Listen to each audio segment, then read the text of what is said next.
अस्सलाम वालेकुम नाज़रीन, मैं हूं आपकी होस्ट तहरीम फातिमा और आप देख रहे हैं बोल्ड पाकिस्तान न्यूज़। हम कितने बेहिस हो चुके हैं कि किसी की भी इज्जत को सरेआम नीलाम करते हुए हमें खुदा का खौफ नहीं आता। जी हाँ नाज़रीन, कुछ ऐसा ही वाकया कराची में पेश आया। वक़ार, शाहद, इर्तज़ा और फरहान नामी मुलजिमान ने खातून की काबिल इतराज़ वीडियोस बनाई और वो वीडियोस फरहान ने सोशल मीडिया पर वायरल कर दी।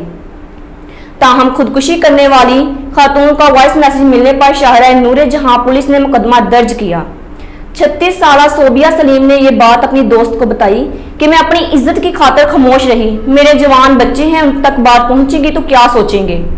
मुझे हरासा किया जा रहा है, कॉल करके बुलाया जा रहा है, ना जाने कहां से मेरी वीडियोस निकाल लाए हैं और मुझसे ये सब कुछ बर्दाश्त नहीं हो रहा। मेरे लिए दुआ करना, मुझे माफ कर देना। अब जो कदम मैं उठाने जा रही हूँ वो मेरी जिंदगी का खात्मा है और साथ ही कॉल एंड।